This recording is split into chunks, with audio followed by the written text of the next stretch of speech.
بسم اللہ الرحمن الرحیم۔ السلام علیکم ناظرین، آپ دیکھ رہے ہیں دی لاسٹ آور۔ میں ہوں یاسر رشید اور میرے ساتھ ہیں سینئر صحافی رانا محمد عظیم صاحب۔ ناظرین، تحریک انصاف کی اپنی صفوں کے اندر شدید بے چینی پائی جاتی ہے۔ بہت سے اراکین، بہت سے رہنما، بہت سے وزراء وہ شدید تحفظات کا شکار ہیں کہ بیوروکریسی ان کی سنتی نہیں ہے۔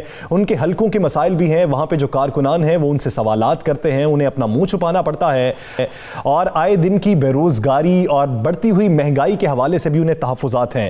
تو وزیر اعظم عمران خان صاحب نے اپنا ایک معاون خصوصی مقرر کیے ہیں، ملک عامر ڈوگر صاحب، تاکہ پارٹی کے اندر جو بے چینی ہے اس صورتحال کو کنٹرول کیا جا سکے، حالات کچھ بہتر ہو سکے۔ حالات کس نہج تک پہنچ چکے ہیں اور اس کی بہتری کے امکانات کیا ہیں، اسی بارے میں بات کرنے کے لیے وزیر اعظم کے معاون خصوصی ڈاکٹر ملک عامر ڈوگر صاحب نے ہمیں جوائن کیا ہے۔ ملک صاحب، بہت شکریہ آپ کے وقت کا۔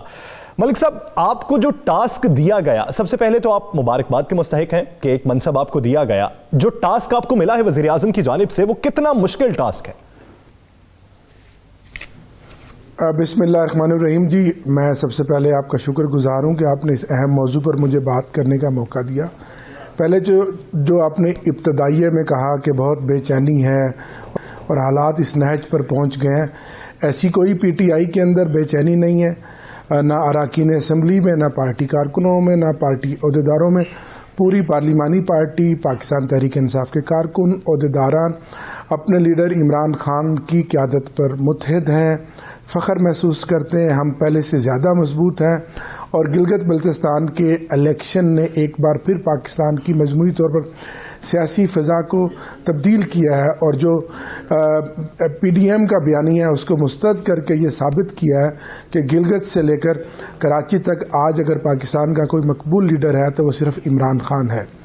جہاں تک بات ہے کہ اراکین اسمبلی کی شکایتیں بھی ہوتی ہیں، پارٹی لوگوں کی شکایات بھی ہوتی ہیں، تھوڑی بہت بے چینی بھی پائی جاتی ہے، یہ قدرتی اور فطری عمل ہے۔ تو اس کے لیے مجھے پارٹی نے ایک اہم ذمہ داری دی ہے۔ میں بطور چیف وپ تو پہلے سے کام کر ہی رہا تھا، اب مجھے وزیر اعظم نے اپنا معاون خصوصی برائے سیاسی امور مقرر کیا تاکہ میں اراکین اسمبلی اور اس کے باہر جو ہمارے پارٹی کے باقی لوگ ہیں ان سب کی جو گریونسز ہیں، ان کے جو ایشوز ہیں، ان کے جو مسائل ہیں، ان کو دیکھ سکوں، ان کو حل کروا سکوں، اور پارٹی کی مضبوطی کے لیے اور اپنی اس حکومت کی اور اس قوم کی خدمت میں اپنا ایک کردار ادا کر سکوں۔ تو میں سمجھتا ہوں یہ میرے لیے بطور سیاسی کارکن بڑے فخر کی بات ہے کہ میرے لیڈر نے، میری پارٹی کے سیاسی اکابرین نے مجھ پر اعتماد کا اظہار کیا ہے، اور ہم آنے والے دنوں میں انشاءاللہ ایک ہم نے ایک پروگرام۔ ڈاکٹر صاحب، اب بھائی آپ نے کہا کہ بے چینی کوئی نہیں ہے، پھر اس کے بعد آپ نے اظہار بھی کر دیا کچھ بے چینی تو ہوتی ہے۔ کیا آپ سمجھتے ہیں کہ آپ کے ارکان اسمبلی، آپ سب لوگ، ہاں جی میں اسی طرح آ رہا ہوں، بالکل، کیا آپ سمجھتے ہیں کہ آپ کے ارکان اسمبلی اور آپ کے ورکرز اور آپ خود موجودہ جو بیوروکریسی ہے اس کے رویے سے یا موجودہ بیوروکریسی کی پالیسیوں سے آپ لوگ مطمئن ہیں؟ یقیناً آپ جانتے ہیں کہ جب عمران خان نظام میں تبدیلی کی بات کرتا ہے، نیا پاکستان کی بات کرتا ہے، تو اس کی راہ میں بہت ساری رکاوٹیں ہیں، بہت سارے مافیاز ہیں، اور افسر شاہی بھی ایک بڑی رکاوٹ ہے، کیونکہ ماضی کی حکومتوں کی تین بار کی باریوں میں ان کے بڑے گہرے پنجے ہیں بیوروکریسی میں، افسر شاہی میں، اور ظاہر ہم نے اسی افسر شاہی اور اسی بیوروکریسی سے ہی کام لینا ہے۔ تو ہم ایک بڑی حکمت عملی کے ذریعے ایک دورندیشی کے ساتھ کوشش بھی کر رہے ہیں، وقت کے ساتھ چینجنگز بھی کر رہے ہیں، اور کچھ چینجنگز ہم نے بہت ریپڈلی کی پنجاب میں، صرف اس لیے کی کہ زیادہ سے زیادہ جو ہے وہ ہم لوگوں کو نچلی سطح تک ان کے جو مسائل ہیں ان کو حل کروا سکے۔ تو ایک رکاوٹ تو ضرور ہے، میں بالکل آپ کی بات سے متفق ہوں، لیکن اس میں مایوسی نہیں ہے۔ تو ملک عامر صاحب، آپ کی نظر میں جو وفاقی بیوروکریسی ہے وہ زیادہ ہرڈلز پیدا کرتی ہے یا صوبائی بیوروکریسیز جو ہیں وہ زیادہ ہرڈلز پیدا کرتی ہیں؟ کیونکہ ان کی آپسی بھی چپکلش ہے، آئے دن صوبائی بیوروکریسیز جو ہے وہ ہڑتال پہ ہوتی ہے، جس سے آپ کا عمل بھی متاثر ہوتا ہے۔ تو آپ بیوروکریسی سے روابط کو کس طریقے سے استوار کریں گے؟ سر، یہ تو ڈیپینڈ کرتا ہے کہ آپ کا مسئلہ وفاق سے ہے یا صوبے سے ہے۔ یہ کسی ایک وفاق یا صوبے کے افسر کے بارے میں یا بیوروکریسی کے بارے میں نہیں کہا جاتا، میں ایک مجموعی جنرل بات کر رہا ہوں۔ لیکن ظاہر ہے بیوروکریسی کا گاڑی کا ایک پولیٹیکل سسٹم میں ایک دوسرا پہیہ ہے، ان کو اپنے کانفیڈنس بھی دینا ہے, ان پہ اعتماد بھی کرنا ہے اور انہی سے کام بھی لینا ہے اور ان کو ساتھ چلانا بھی ہے. لیکن یہاں میں آپ کو بتاؤں کہ ان شدید اور سخت ترین حالات اور چیلنجز کے باوجود اب جس طرح ہماری معیشت تیزی سے ترقی کی جانب گامزن ہے اور جو انڈیکیٹرز آ رہے ہیں, جو اشارے مل رہے ہیں کہ جس طرح ایکسپورٹس ہماری بڑھ رہی ہیں, امپورٹ پہ کنٹرول کر لیا ہے, ڈالرز کو ہم نے روک لیا جو اس کی اونچی پروان تھی اور اڑان تھی, اور روپیہ مستحکم ہو رہا ہے. ابھی آج وزیراعظم جب فیصلہ آباد سے ڈالر مہنگا ہو رہا ہے. ایک تصحیح کرتا چلوں, پچھلے ایک ہفتے سے ڈالر میں گراوٹ دیکھنے میں آئی پیسوں کی صورت میں, آج 2 روپے سے زیادہ کا اضافہ ہو گیا اس میں. سر وہ تھوڑا سا عارضی ہے, لیکن مجموعی طور پر جب ٹرینڈ ہے, جب آپ کی ایکسپورٹ بڑھے گی اور فارن ریمیٹنس میں اضافہ ہوگا اور ہو رہا ہے, تو آپ دیکھیں گے یہ 15-20 دن تک یہ ڈالر میں سمجھتا ہوں 150 پلس مائنس پہ آئے گا, جو ہمیں اشارے مل رہے ہیں اور جو ٹرینڈ ہم دیکھ رہے ہیں. جس طرح 100 آپ کی جو ٹاپ کی جو عامر صاحب یہ مجھے بتا دیں کہ یہ تو ہو گیا 38% اللہ کرے ایسا ہی ہو, اور ہم بھی دعا گو ہیں, اس ملک کے لیے بہتر ہے. مہنگائی پر کس طرح کنٹرول کریں گے اور عوامی جو رد عمل ہے اس کو کس طریقے سے آپ بہتر کریں گے؟ یہ ہے سب سے بڑا چیلنج تحریک انصاف کی حکومت کو, اور اس کے لیے وزیراعظم دن رات محنت کر رہے ہیں. جتنی بے چینی آپ لوگوں میں پائی جاتی ہے اس سے زیادہ بے چینی وزیر اعظم کے ہاں ہے, کیونکہ وہ پوری قوم کی قیادت کر رہے ہیں. مینڈیٹ ہے ان کے پاس 25 کروڑ عوام کا, اور اس پہ بہت ساری ہم نے عملی اقدامات لیے ہیں اور قانون بھی حرکت میں آیا ہے. ضلعوں میں جو پرائس کنٹرول کمیٹی ہیں وہ بڑی ایکٹیو اور فعال ہیں, جرمانے کیے جا رہے ہیں, FIR دی جا رہی ہیں. آٹے کے ریٹس میں بھی کمی آئی ہے, چینی بھی اب اویلیبل ہے, آٹا بھی اویلیبل ہے, باقی جو ضروریاتی اشیاء ہیں ان کی قیمتیں بھی کم ہوئی ہیں. فروٹ آپ دیکھیں کہ اس ٹائم ریکارڈ, کبھی فروٹ اتنا سستا نہیں ہوا جتنا فروٹ اس بار سستا ہے. لیکن جتنی سبزی مہنگی ہوئی ہے نا, جتنی سبزی مہنگی ہوئی ہے کوشش کر رہے ہیں کہ ڈاکٹر صاحب جتنی سبزی مہنگی ہوئی ہے اتنی سبزی کبھی مہنگی بھی نہیں ہوئی. ڈاکٹر صاحب آپ نے کہا کہ بالکل فروٹ جو ہے وہ بہترین سستا ترین ہو گیا, اس میں کوئی شک نہیں, لیکن سبزیاں آپ دیکھیں نا کہ وہ سبزی جو 5 روپے کلو نہیں ملتے بھی مہنگی لگتی تھی, جو لوگ مفت نہیں لیتے تھے, وہ اب 100 روپے سے اوپر ہے. تو سبزیاں تو گھر میں, فروٹ تو کسی نے کھانا ہے, سبزی تو ہر گھر میں پکنی ہے, یہ کب سستی ہوگی؟ نہیں, یہ بات یقین ہے, لیکن فروٹ پہلے غریب آدمی کی ہمیشہ پہنچ سے باہر تھا. میں اس پوائنٹ آف ویو سے کہہ رہا ہوں نہیں, وہ درست بات. آپ تو سبزی بھی باہر ہو گئی نا. 100 روپے کلو آپ کو بہترین سیب مل رہا ہے, اور 50-60 روپے کلو میں بھی سیب مل رہا ہے, اور کیلا بھی 50 روپے درجن مل رہا ہے. لیکن تو انگور کس بھاؤ مل رہا ہے؟ بھی کم ہوئی ہے. مجھے بتائیں انگور کس ریٹ پہ مل رہا ہے؟ کیا دو ہی پھل ہے جو عوامی آدمی ہوں. ڈاکٹر صاحب انگور کس بھاؤ مل رہا ہے, انار کس بھاؤ مل رہا ہے, یہ بھی دیکھیں. سر آلو 100 روپے کلو ہے, آلو 85 روپے کلو پیاز ہیں. سر یہ اس کو نیچے لے کر آئیں گے. میں تو عوامی آدمی ہوں, سارا دن اپنے حلقوں میں جب میں پھرتا ہوں گلی محلوں میں, سبزی والوں کے پاس خاص طور پر جاتا ہوں. کنٹرول ہوا ہے اور انشاءاللہ اور کنٹرول ہوگا. یقیناً یہ ہم سب کے لیے باعث شرم ہے, اور ماضی کی حکومتوں نے جس طرح زراعت کو نظر انداز کیا ہے کہ ایک زرعی ملک میں 100 روپے کلو آلو جو ہے یہ واقعی ہمارے لیے لمحہ فکریہ ہے. نہ ہم نے ٹیکنالوجی جدید رائج کی, نہ ہم نے بیج جدید دیے, نہ زراعت کو اس طرح فوکس کیا کہ جو ہماری پرائرٹی ہونی چاہیے, جو معیشت کا سب سے بڑا دارومدار. اچھا 2.5 سال آپ کو گزر گئے عامر صاحب, 2.5 سال آپ کی حکومت کو ہو گئے ہیں, 2.5 سال پیچھے رہ گئے ہیں. 2.5 سال میں ابھی تک آپ پرانی حکومت کا ملبہ ہی کرتے جا رہے ہیں. آگے کیا کریں گے؟ اور دوسرا یہ بھی جواب دیتے ہیں, آج آپ پہ بڑی تنقید ہوئی ہے کہ آپ پہ بڑا عدالت نے برہمی کا اظہار بھی کیا ہے بلدیاتی الیکشن کے حوالے سے. تو بلدیاتی الیکشن کب کرا رہے ہیں؟ جی بلدیاتی الیکشن کے لیے پوری طرح ہماری تیاری تھی. نیا ایک بڑا مضبوط طاقتور ایک سسٹم رائج کیا گیا پنجاب میں اور باقی صوبوں میں.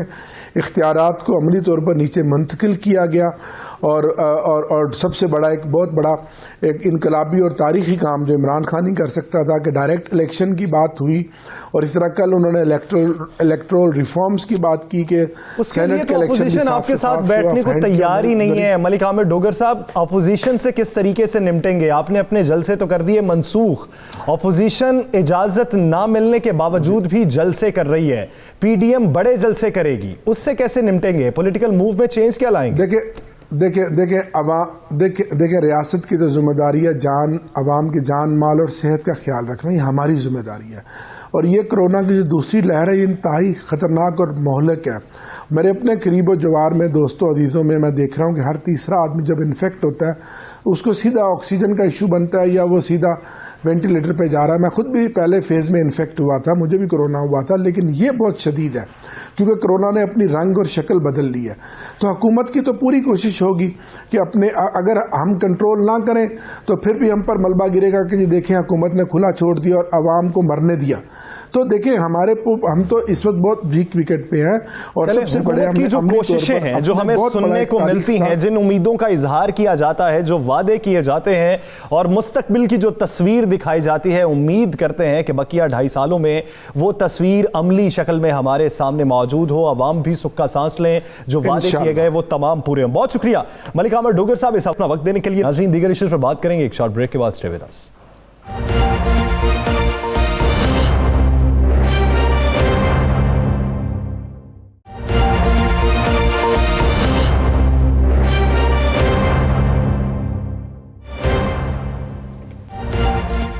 Welcome back. ناظرین، بھارت کی سلامتی کونسل میں مستقل رکنیت کا معاملہ اور پاکستان کی پوزیشن کہ ایک ایسا ملک جو اپنے ملک کے اندر اقلیتوں سے ناروا سلوک رکھے، مسلمانوں کو بھی تشدد کا نشانہ بنائے، سرحدوں پر بھی جارحیت دکھائے، تو وہ ایسا ملک دنیا کے بڑے ادارے کا ایک رکن کیسے بن کے رہ سکتا ہے کہ جو سلامتی کے نام پہ ہو، جس نے امن قائم کرنا ہو؟ تو کیا یہ امن کو خطرے میں ڈالنے کے مترادف نہیں ہے؟ کیا بھارت کی جارحیت کے باوجود بھارت کی لابی اتنی مضبوط ہے کہ وہ رکن اس کا بن سکتا ہے؟ اسی پر بات کرنے کے لیے سابق سفارتکار علی سرور نقوی صاحب نے ہمیں جوائن کیا ہے. نقوی، شکریہ آپ کے وقت کا. نقوی صاحب، سلامتی کونسل کی رکنیت رکھنے کے لیے کیا ایس او پیز نہیں ہوتے؟ ان ایس او پیز پر عمل درآمد نہیں کرنا ہوتا اس رکن ممالک کو؟ اگر کرنا ہوتا ہے تو بھارت ان ایس او پیز پر کیسے پورا اترتا ہے؟ دیکھیے، بات یہ ہے کہ جو سلامتی کونسل بنی تھی اقوام متحدہ کے چارٹر کے تحت 1945 میں، اس وقت کوئی ایس او پیز آپ جو کہہ رہے ہیں کوئی کرائیٹیریا ممبرشپ کا نہیں تھا. وہ اس وقت سارے ممالک جو خود مختار ہیں، جن کا اپنا آئین ہے، جو کہ آزاد ہیں، وہ ممبر کے لیے مستحق تھے. تو بھارت تو اس میں ممبر بنا، یہ ایک تاریخی بات ہے. اس میں کوئی اصول کا معاملہ نہیں آتا ہے. مگر اس کے بعد بہت سے، دیکھیے مجھے پورے پہلے سمجھا دینے دیجئے کیونکہ آپ کے سامعین کو بہت سی باتیں یو این کی پتہ ہی نہیں ہے. بات یہ ہے کہ یہ تو چلتا رہا، لیکن جو دوسری جنگ عظیم کے بعد جو صورتحال تھی وہ اب نہیں رہی اور بہت سالوں سے اس طرح کی نہیں ہے. تو یہ طے ہوا کہ بھئی اقوام متحدہ میں سلامتی کونسل کو ایکسپینڈ کیا جائے، اس کی رکنیت کو بڑھایا جائے. تو اس کے تحت 2005 سے یہ قصہ شروع ہوا اور 2009 میں باضابطہ یہ سلسلہ مذاکرات اس کے شروع ہوئے. اس میں برازیل، بھارت، جرمنی اور جاپان رکنیت کے لیے انہوں نے اپنی وہ ایپلیکیشن سامنے رکھی اقوام متحدہ کے. تو وہ پاکستان نے اس پہ اعتراض کیا. اسی وجہ سے جو کہ آپ کہہ رہے ہیں کہ بھارت جو وہاں پہ اپنے ملک میں جو پالیسیز فالو کر رہا ہے اور بہت بڑے عرصے سے کشمیریوں کے ساتھ جو زیادتیاں کر رہا ہے، جو ظلم و تشدد کشمیر میں ڈھا رہا ہے، وہ ایسی باتیں ہیں جس کے تحت اس کو ممبرشپ مستقل رکنیت سلامتی کونسل کی نہیں ملنی چاہیے. اور یہ بات مان لی گئی اور اٹلی اور پاکستان کے ساتھ دونوں نے مل کر ایک یونائٹنگ فار کنسنسس یعنی کہ متحد ہونے کے لیے ایک گروپ بنایا. اور اس گروپ کے جو اپنے مقاصد ہیں اس کے تحت بھارت بالکل مستحق نہیں ہے پرماننٹ مستقل ممبرشپ کا. ہر جگہ پہ بھارت اپنی لابی کو استعمال کرتا ہے اور کچھ بھارت کے جو بڑے قریبی ممالک ہیں جو بھارت کے ساتھ بڑا اچھا تعلق رکھتے ہیں وہ اس استعمال کرتے ہیں اسے استعمال کیا جاتا ہے، اور بھارت تو اصولاً کسی چیز کا ممبر نہیں بن سکتا، تو پھر بھی اس کو کامیابی مل جاتی ہے۔ تو اب آپ کیا سمجھتے ہیں کہ پاکستان کی جو کوششیں ہیں اب کارآمد ثابت ہوں گی؟ 11 سال گزر گئے ہیں، پاکستان کا جو موقف ہے وہ ایسا مضبوط موقف ہے کہ اس کو کوئی رد نہیں کر پایا ہے، اور بھارت کو ممبرشپ اب تک نہیں ملی ہے۔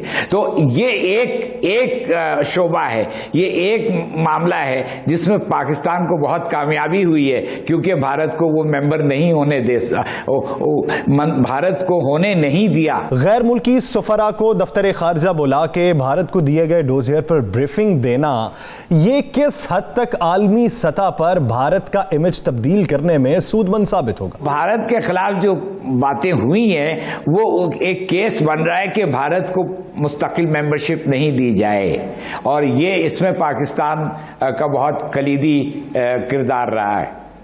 بھارت کو مستقل ممبرشپ نہ ملے یہ اخلاقی طور پر بھی ضروری ہے اور علاقائی سلامتی کے طور پر بھی ضروری ہے۔ اگر بھارت مستقل رکن بنتا ہے تو پھر وہ امن جس کا دعویٰ کیا جاتا ہے، جس کی بنیاد پر آپ وہ رکنیت لیتے ہیں، اس پر بھی سوال اٹھنے شروع ہو جائیں گے۔ بہت شکریہ علی سرور نقوی صاحب اسے اپنا وقت دینے کے لیے۔ ناظرین آگے بڑھیں گے اور بات کریں گے جی بی الیکشن کے حوالے سے کہ جی بی الیکشن کے بعد مریم نواز صاحبہ نے ملاقاتیں جو کیں، اپنے رہنماؤں سے ملاقاتیں کیں، تو اس میں ایک رہنما پر الزام بھی ایک دھرا کہ آپ میری مخبری کرتے ہیں، ساتھ میں ان کو ڈانٹا بھی۔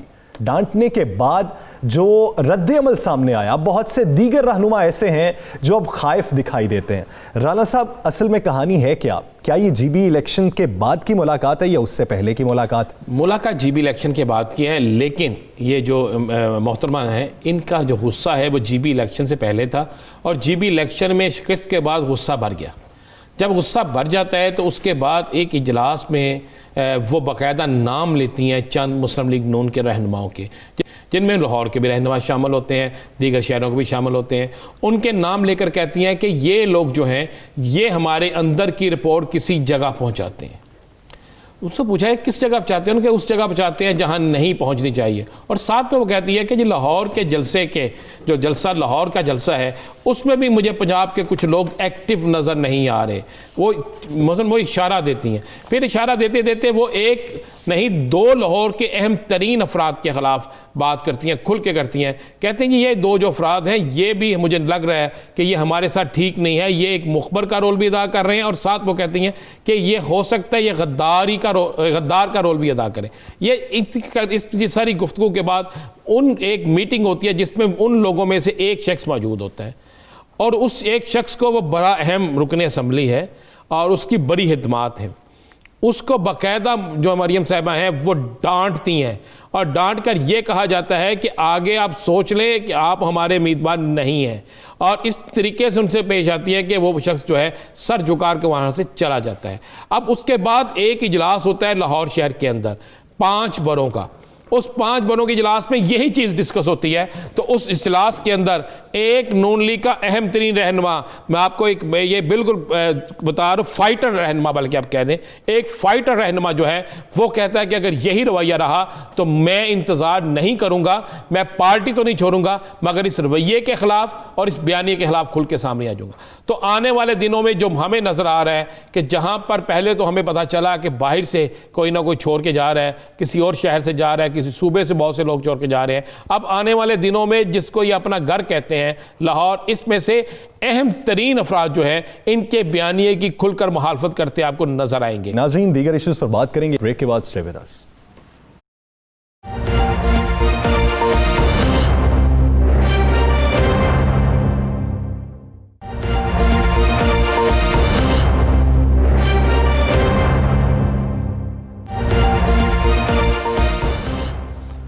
Welcome back. ناظرین، مولانا فضل الرحمان کی حالیہ سیاست اور ماضی کی سیاست، جید سیاستدان انہیں کہا جاتا ہے، کیا وہ بار بار ایسے شخص کے اتحادی بنیں گے جو ہر بار دغا دے جائے گا؟ کیا ہر بار اسی پارٹی پر اکتفا اور تکیہ کیا جائے گا ماضی میں جس نے پیٹھ دکھائی ہو؟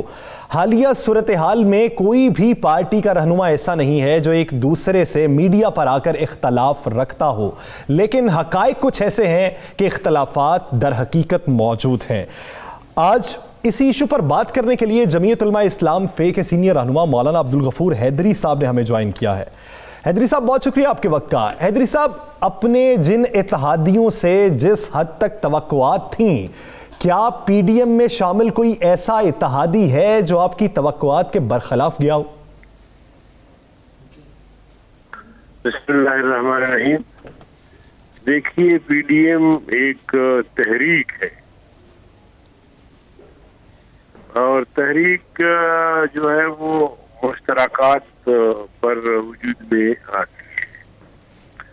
ویسے ہر ایک جماعت کا اپنا اپنا پلیٹ فارم ہے، اپنا اپنا منشور ہے، اپنے اپنے جلسے ہیں، اپنی اپنی زبان ہے جو انہوں بول سکتے ہیں۔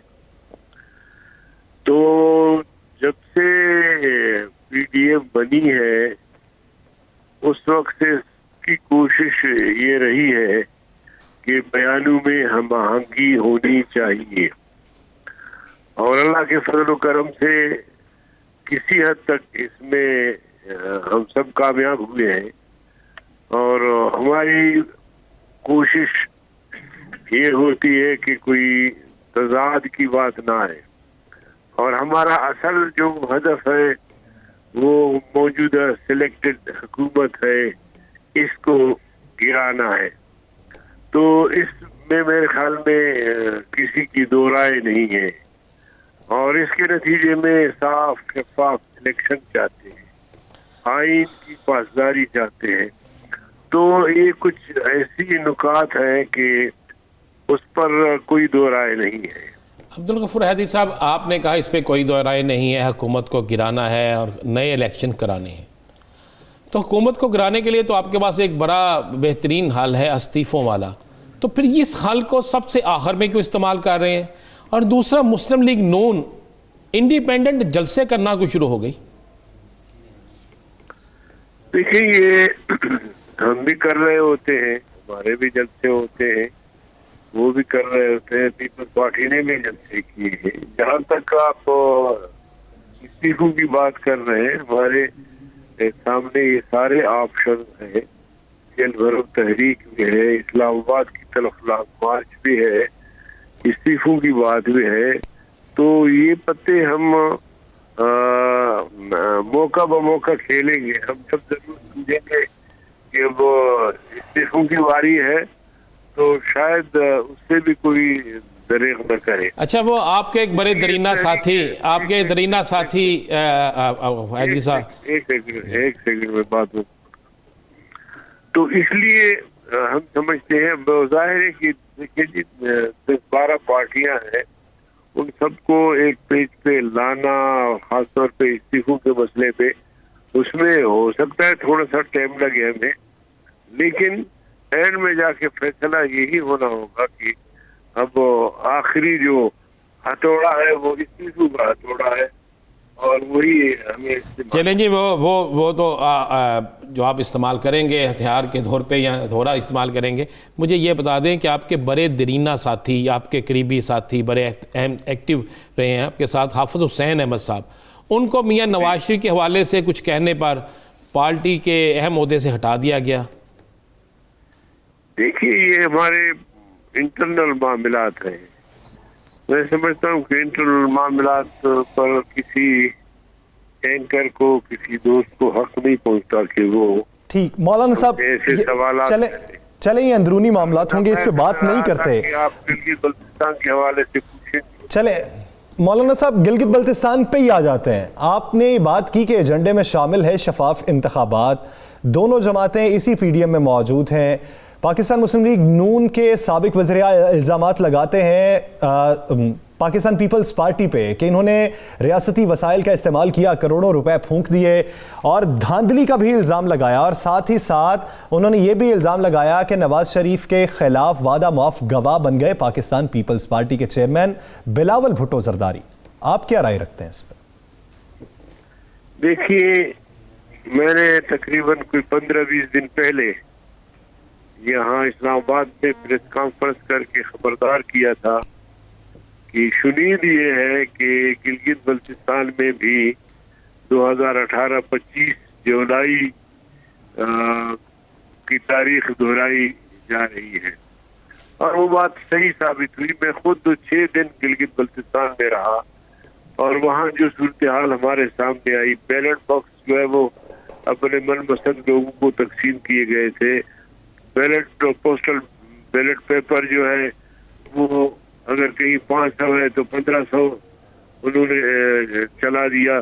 تو اس طرح، اور اس سے پہلے بہت سارے معتبر لوگوں کو مختلف پارٹیوں سے، سٹنگ ایم پی ایز جو مسلم لیگ نون کے ہیں، ان کو ڈرا دھمکا کے پی ٹی آئی میں شامل کیا گیا۔ اب بھی جو الیکشن ہوا ہے، الیکشن کے بعد بھی ہمارا ایک ساتھی ہے جو بالکل جیت چکا ہے، پہلے گنتی میں بھی جیتا، پھر دوسرے گنتی میں اعتراض کیا، پھر اس میں بھی جیتا، اب تیسرے گنتی میں جو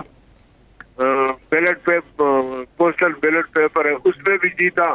اب خود بیٹھ گیا ہے چلاس میں جا کے گنڈا پور، اور الیکشن کمیشن کو مجبور کیا کہ 2 پولنگ اسٹیشن ہے یا 5 پولنگ اسٹیشن ہے، ان کی ری کاؤنٹنگ ہونی چاہیے، اور باقاعدہ قانونی پیکیج سے کروا دیا۔ تو یہ دھاندلی نہیں، جاسازی نہیں تو اور کیا ہے۔ عمران اس سے پہلے ایک بہانہ بنا کے وہاں پہنچا اور عبوری صوبے کی بات کی، اور اس کے علاوہ جو میرے معلومات ہے 200 ارب ترقیاتی اسکیمات کا انہوں نے اعلان کیا، جیسے کہ یہاں انہوں نے 1 کروڑ نوجوانوں کو روزگار فراہم کرنے، 50 لاکھ لوگوں کو گھر فراہم کرنے کی بات کی۔ تو اسی طرح گلگت بلتستان میں جا کے غفور حیدری صاحب، آگے کا لائے عمل کیا ہے؟ کیا جی بی کے الیکشن پہ آپ لوگ مشترکہ طور پر کوئی تحریک چلانے جا رہے ہیں؟ گزشتہ کل میٹنگ ہوئی تھی، جی، اب دوسری میٹنگ بھی انشاءاللہ عنقریب ہونے والی ہے، اس میں ہم انشاءاللہ مل کے ایک مشترکہ لائے عمل طے کریں۔ مولانا صاحب ایک آخری سوال، مولانا فضل الرحمان صاحب نے بات کی شبر زیدی صاحب کا نام لے کے وزیر اعظم عمران خان پہ تنقید کی، اس کے جواب میں شیخ رشید صاحب نے کہا کہ مولانا صاحب کو غیر اخلاقی اور غیر شائستہ الفاظ ادا کرنے سے اجتناب کرنا چاہیے، کیا کہیں گے اس؟ تو ماشاءاللہ شیخ رشید جو ہے نا وہ بڑے پارلیمانی جملے استعمال کرتے ہیں۔ آپ نے دیکھا ہے کہ ایسی گفتگو تو میں سمجھتا ہوں کہ کوئی دیہاتی آدمی بھی نہیں کرتا جس طرح وہ الفاظ استعمال کرتے ہیں۔ تو شیخ رشید جو ایک شبر زیدی نے بھی مسترد کیا الزام، مولانا صاحب شبر زیدی نے بھی مسترد کیا، اس نے ٹویٹ کیا۔ اگر اس شریف آدمی کو تھوک چاٹنے کے لیے مجبور کیا گیا ہے تو ہم کیا کہہ سکتے ہیں؟ یعنی آپ کی نظر میں ان پہ بھی پریشر ڈالا گیا ہے جس کی وجہ سے وہ بیان سامنے آیا۔ بہت شکریہ مولانا عبدالغفور حیدری صاحب اس حوالے سے کے لیے۔ یعنی اس وقت حکمت عملی پی ڈی ایم کی یہ ہے کہ آئندہ آنے والے اجلاس میں طے یہ کیا جائے گا کہ جلسوں کا رخ کہاں پہ موڑا جائے اور حکومت کے خلاف اب کون سا آپشن استعمال کیا جائے۔ ناظرین دیگر ایشوز پر بات کریں گے ایک شارٹ بریک کے بعد، اسٹے ود اس۔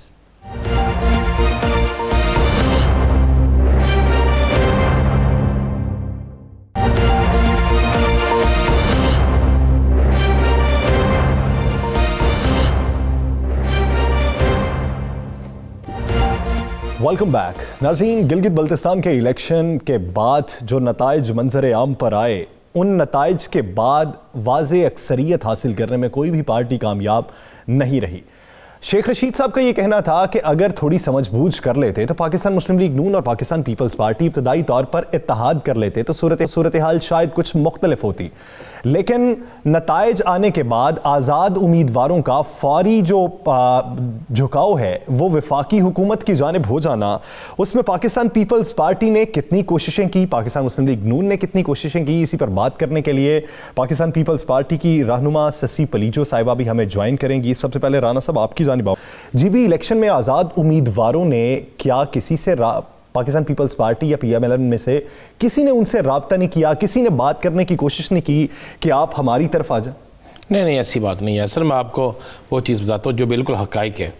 جس وقت الیکشن کا رزلٹ آنا شروع ہوا اور سارا کچھ سامنے آنا شروع ہوا تو پیپلز پارٹی کے 4 اہم رہنما جو ہیں وہ انتہائی متحرک ہو گئے، اور خود آصف علی زرداری بھی متحرک ہو گئے، اور انہوں نے آزاد امیدواروں سے رابطے شروع کر دیے۔ یہاں تک ہوا کہ ان کی کچھ لوگوں سے بات بھی ہوئی، اس کے بعد یہ دیکھا جا رہا تھا, شور مچ رہا تھا کہ شاید 3 سیٹیں مسلم لیگ نون بھی لے جائے, وہ 2 سیٹوں پہ آ گئے. پھر مسلم لیگ نون کے بھی کچھ رہنماؤں سے بات ہوئی, اور یہ میں آپ کو مصدقہ بات کہہ رہا ہوں, اس کی کوئی تردید کرتا ہے تو وہ کرے, مجھے جب کہیں گے میں اس کے ثبوت بھی سامنے لے آؤں گا. جب اس سے بات ہوئی تو اس بات کے بعد مسلم لیگ نون کے ایک اہم رہنما نے واضح طور پر انکار کر دیا. انکار کی وجہ یہ بنی کہ انہوں نے کہا جناب ہماری گلگت بلتستان کی پوری قیادت جو ہے وہ پیپلز پارٹی کے اس الیکشن کے دوران جو معاملات ہوئے ہیں اس پر سخت خلاف ہے, جس کا اظہار بھی آپ نے دیکھ لیا کہ حافظ حفیظ الرحمان نے کھل ڈل کے کر دیا. یعنی انہوں نے تو بلاول پہ یہاں تک الزام لگا دیا کہ آپ میاں نواز شریف کے خلاف وعدہ معاف گواہ ہیں. یہ تو انہوں نے پریس کانفرنس میں کہا, انہوں نے کیا کہ اس کو جواب تو پیپلز پارٹی ہی دے گی. یہ معاملات ہوئے تو نون لیگ کی طرف سے واضح انکار ہو گیا کہ جناب ہم کیوں آپ کو سپورٹ کریں, اگر ہم کوشش بھی کریں تو ساری ایک پنجابی کا ایک فکر, ملائی تو آپ نے کھانی ہے, ہمارے حصے میں تو کچھ نہیں آنا, آپ جن کے ساتھ ہیں.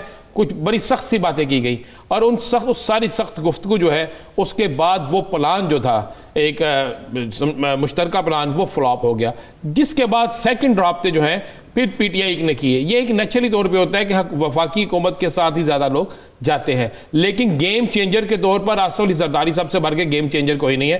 انہوں نے بہت سی ایسے مرحلوں پہ جب نہ ہونے کے برابر تعداد بھی ہے تو آزاد لوگوں کو ملا لیا. آزاد لوگوں کو ملانا, ان کو اپنے ساتھ لے کر جانا, اس میں ہمیں ماننا چاہیے کہ اس پہ پیپلز پارٹی جو ہے وہ بڑی فراخ دلی کرتی ہے, وہ اپنی چیزوں کی قربانی بھی دیتی ہے. پیپلز پارٹی نے پوری کوشش کی, لیکن جب اس کوشش میں نون لیگ کی طرف سے کوئی رسپانس نہیں آیا, مولانا فضل الرحمان کی اس وقت تک سیٹ نہیں تھی, بعد میں ایک سیٹ کا جو چور ہوا, تو یہ ساری چیزیں سامنے ہیں. اگر اس وقت مسلم لیگ نون کندھا ساتھ ملاتی تو 2-1 مسلم لیگ نون کے ساتھ بھی لوگوں رابطوں میں ہو سکتے تھے, اور پیپلز پارٹی بھی کوشش کر کے ایک اچھا بنا سکتی تھی, اور گلگت بلتستان کے اندر جو ہے ایک ٹف ٹائم بھی دیا جا سکتا تھا. ایک مقابلہ تو ہو سکتا تھا نا, اگر ان آزاد امیدواروں میں سے 6 بھی ان کے ساتھ مل جاتے تو ان کی تعداد آپ دیکھیں نا, تو اس تعداد کے بعد جا کے کافی فرق پڑ جاتا تھا. لیکن مسلم لیگ نون جو ہے وہ کسی صورت میں نہیں چاہتی تھی. میں یہ آپ کو بالکل صدقہ بات کہہ رہا ہوں کہ پیپلز پارٹی وہاں پہ حکومت بنائے یا پیپلز پارٹی جیتے. سسی پلیجو صاحبہ, پہلے تو بہت شکریہ آپ کے وقت کا. کیا سمجھتی ہیں رانا صاحب جن حقائق کی طرف اشارہ کر رہے ہیں, کیا مشکلات درپیش آئیں آزاد امیدواروں سے روابط میں اور متحدہ ہو کر حکومت بنانے میں؟ جو بھی ویوز ابھی انہوں نے شیئر کیے میں جھٹلاتی ہوں, آئی ڈس ایگری وتھ ہم. الیکشن چوری ہوئے ہیں, پری پول ریگنگ عروج پہ رہی ہے, اور صرف میں یا پاکستان پیپلز پارٹی نہیں پوری دنیا نے دیکھا ہے, اور رائٹنگ میں ہم نے دیا ہے. جس کی بات جو ہے وہ آج بھی تاج حیدر صاحب نے جو الیکشن کمیشن کی ساری چیزوں کو گلگت بلتستان کے حوالے سے وہ دیکھ رہے تھے, لکھ رہے تھے پارٹی کے حوالے سے, اور شہری رحمان صاحبہ اور دوسرے بھی الیکشن کمیشن جو گلگت بلتستان کے خاص کر چیف کمشنر ہیں ان سے رابطے میں رہے ہیں. لیکن انہوں نے جیسے ایک کھلا میدان دے دیا, کسی چیز پر کوئی بھی ایکشن نہیں لیا گیا, نہ وزراء کے خلاف, نہ جس طریقے سے انہوں نے ووٹر لسٹیں بدلی گئی, انہوں نے جو ڈبے یہاں سے وہاں کیے گئے, جو لوگوں کے پہلے سے ووٹ کاسٹ ہو گئے ان کو پتہ بھی نہیں تھا, خواتین کی یعنی پولنگ اسٹیشنز پہ ووٹ کاسٹ نہیں ہو سکے, ویدر کا بہانہ کر کے پولنگ اسٹیشنز پر, یہ میں نہیں کہہ رہی, اس کے فیکٹس ہیں, اور یہ ساری جو ہے رائٹنگ میں الیکشن کمیشن کے پاس جمع ہوئی چیزیں ہیں. سسی پلیجو صاحب, بات ہو رہی ہے نتائج کے بعد حکومت بنانے کے حوالے سے, جس کی جانب رانا صاحب اشارہ کر رہے ہیں کہ آپ نے رابطے کیے آزاد امیدواروں سے, آپ نے پاکستان مسلم لیگ نون کو ساتھ میں لانا چاہا, انہوں نے انکار کر دیا. آپ بات کر رہی ہیں نتائج سے پہلے کی, یہ نتائج کے بعد کی صورتحال. حکومت بنانے کے حوالے سے, رابطوں کے حوالے سے, تو رابطے خود آزاد امیدوار پیپلز پارٹی سے ہی کر رہے ہیں. اور دوسری چیز یہ کہ یہ اتنی دھاندلیاں اور پیسہ خرچ کرنے کے باوجود انہوں نے وہ سیٹس حاصل نہیں کی پی ٹی آئی نے, جو جس کے وہ خواب دیکھ رہے تھے. آزاد امیدوار کا ووٹ یعنی پیپلز پارٹی کے خلاف پڑا ہے, اور اس کے پی ٹی آئی کے خلاف پڑا ہے. تو آزاد امیدوار کا خود جو ہے, کیونکہ ابھی جو پاپولر ووٹ ہے وہ سب سے زیادہ پیپلز پارٹی کا آیا ہے, یعنی اتنی بڑی دھاندلیوں کے باوجود, تو وہ آزاد امیدوار دیکھتے ہیں کہ کس جانب جاتے ہیں. ظاہری باتیں ان پہ پریشر ہے, ظاہری باتیں حکومت اپنے سارے ہتھ کنڈے جو روایتی الیکشنز میں ہوتے ہیں, پی ٹی آئی کو دودھ کی دلی ہوئی نہیں ہے. بڑی سندھی میں کہتے ہیں آڑی کا اور بڑی شاطر جو ہے پارٹی ہے. اس میں اکا دکا لوگ کوئی اچھے بھی ہوں گے جو بیلنس چاہتے ہوں گے, جو انصاف چاہتے ہوں گے, جو سب کے لیے لیول پلینگ فیلڈ چاہتے ہوں گے. لیکن جو ہم نے دیکھا گنڈا پور صاحب جیسے لوگوں کو آگے کر دیا گیا, ان کے تو سارے سسیپلیجو صاحبہ آپ نے چلیں شکر آپ نے مان لیا کہ آزاد امیدوار رابطوں میں ہیں, ہم کون سا کہہ رہے ہیں کہ نہیں رابطوں میں. میں نے کہا اگر آزاد امیدوار کسی کو ہوگا تو وہ رابطے میں ہو سکتے ہیں پیپلز پارٹی. چلیں مان لیں جی پیپلز پارٹی رابطے میں نہیں ہے, آزاد امیدوار ہی رابطے میں ہے, ہم یہ کہہ دیتے ہیں, ٹھیک ہے جی. یہ ویسے آپ کی پالیسی کے خلاف جاتا ہے کہ وہ آپ سے رابطے میں, آپ رابطے میں نہیں ہیں. حالانکہ بلاول صاحب نے کہا تھا کہ رابطے میں ہم رابطے. مجھے کیوں مجھ سے میں آپ کے منہ سے نکلوانا جو آپ اپنے منہ سے کہلانا چاہتی ہیں آپ محترمہ وہی کہیں. ہم آگے چلے جاتے ہیں, ہم اس سے آگے چلے جاتے ہیں. ایک پریس کانفرنس, ہاں جی ایک جی جی میں نے کوئی ایسی بات آپ سے نہیں کہوں گا کہ آپ میری کہی ہوئی بات کہیں. گما پھرا کے ایک ہی چیز میں نے صحیح بات کی. آپ کو شاید چلیں میں آپ پریشر ہے آزاد امیدواروں پر. چلیں میں کب کہہ رہا ہوں جی پریشر, کینڈیڈیٹس لے کر چلیں اس سے آگے چلے جاتے ہیں. سسیپلیجو صاحبہ اس سے آگے چلے جاتے ہیں. پہلے ہی وہ سارے کو لے کے گئے وہ سسیپلیجو صاحبہ اس سے تھوڑا سا آگے چلے جاتے ہیں. میں یہ پوچھنا چاہتا ہوں آپ سے کہ ابھی 2 روز قبل ایک پریس کانفرنس ہوئی ہے جس میں احسن اقبال صاحب بیٹھے ہوئے تھے اور حافظ حفیظ الرحمان صاحب بیٹھے جو مسلم لیگ نون کے سابق وزیر اعلیٰ ہیں.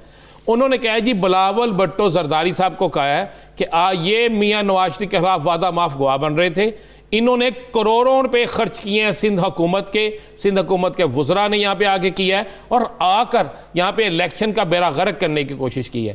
آپ کو یعنی انہوں نے تحریک انصاف کا یا کسی کا اتحادی بنایا ہے, اور یہ الزام تحریک انصاف یا کسی کی طرف سے نہیں, یہ آپ کی سب سے بڑی اتحادی جماعت جو آپ جس کو ساتھ لے کر چاہ رہے ہیں اس کی طرف سے. اس پہ آپ کیا کہیں گی؟ دیکھیں ہم جانے نون لیگ والے جانے, انہوں نے جو الزامات لگائے ہم نے رد کیے. اب اس کا بات کا بدگڑ بنا کر میں کہوں کہ نہیں ان سے جو ہے انہوں نے تردید بھی کر دی. وہ آئی مسلم لیگ نون کے جو دوسرے کے مرکزی سربراہ نے تو ایسی کوئی بات نہیں کی نیچرلی. تو لوگ تو سسیپلیجو صاحبہ بڑا سوال تو تب بنتا ہے. Let me finish please. کیجئے. آپ 2 لوگ ہیں, آپ یہاں سے وہاں سے کراس نہیں. اب بات یہ ہے کہ اس حوالے سے میرے خیال میں جو الزامات لگائے ہیں ہم نے رد کیا ہے اور انہوں نے بھی تردید کی ہے. باقی جن کی خواہشات ہیں, خواہش کو خبر بنانا, آج کل پی ٹی آئی کے لوگ جو یا ان سے منسلک لوگ میں کہوں گی وہ کرنے کی کوشش کر رہے ہیں کہ بھائی کوئی دراڑ پڑے یا پی ڈی ایم میں کے حوالے سے, یا اس کو کچھ نہیں کریں گے. اصل چیز جو یہ سارے معاملے میں کھا جانا چاہتے ہیں پی ٹی آئی کے لوگ اور اس میں جو ان کے ہواری, وہ یہ ہے کہ الیکشن چوری ہوئے, دھاندلی ہوئی ہے. اب میں سوال کر سکتا ہوں, اس پر جو ہے وہ ایکشن لینا چاہیے. یہ چیز جو ہے نا یہ اہم ہے. میں اب سوال کر سکتا ہوں؟ جی بالکل, آپ کا ہی پروگرام ہے.